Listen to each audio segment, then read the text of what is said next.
Libérer l'ours en moi. Lorsque j'étais petit, mon grand-père, féru d'opéra, m'emmène avec lui. C'était une première de Traviata à la Scala de Milan. Donc j'arrive dans ce magnifique théâtre lyrique, et là, le choc de ma vie. J'entends des gens chanter, et là, je me dis, papy, c'est Dieu qui chante, c'est Jésus qui est descendu sur terre pour chanter. Et je suis resté tel un enfant, je me souviens très bien, accroupi sur la balustrade, devant la tête posée, et je n'ai pas loupé une miette. Et à ce moment-là, je me suis dit, quand je serai grand, je ferai ça, je ferai chanteur.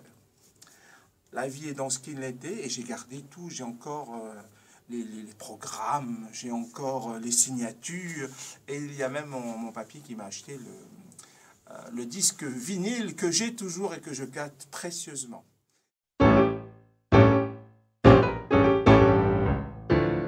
Dans les années à peu près 90, j'avais 24-25 ans et par hasard je suis tombé sur un album jeunesse qui s'appelait Jojo Lamache.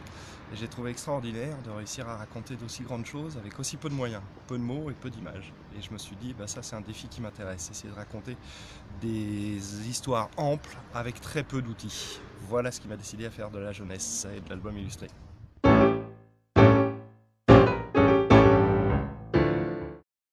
Alors il y a deux pièces que j'ai vues quand j'étais tout gamin au collège qui ont sans doute une importance dans le métier que je fais aujourd'hui. La première c'était une adaptation du livre On achève bien les chevaux que j'avais vu à l'hippodrome de Douai sur une immense scène circulaire avec un orchestre en direct, une mise en scène magnifique et ces couples qui dansaient jusqu'à épuisement. Cette pièce était très longue, elle durait 2 heures et demie, mais j'avais été fasciné, j'avais pris ce spectacle en pleine gueule, vraiment sans filtre, d'autant plus qu'à la maison on n'allait pas au théâtre, nous on n'allait pas au cinéma, on regardait un peu la télé, mais c'était ma première expérience forte. Et la seconde, c'est une adaptation du roman de Steinbeck, Des souris et des hommes, que j'avais lu, moi, au collège, et que tout à coup, j'avais vu devenir vivant. J'avais vu tous ces personnages que j'avais imaginés en vrai.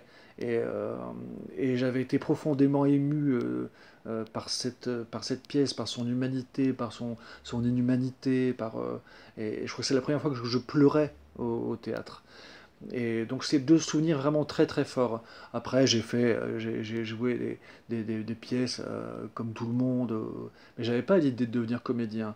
Et régulièrement je repense à ces deux spectacles-là et je me dis peut-être que le métier que je fais aujourd'hui, euh, peut-être que ces deux pièces-là et ces souvenirs d'enfant, ils sont pour quelque chose. J'en suis même quasiment certain. Voilà.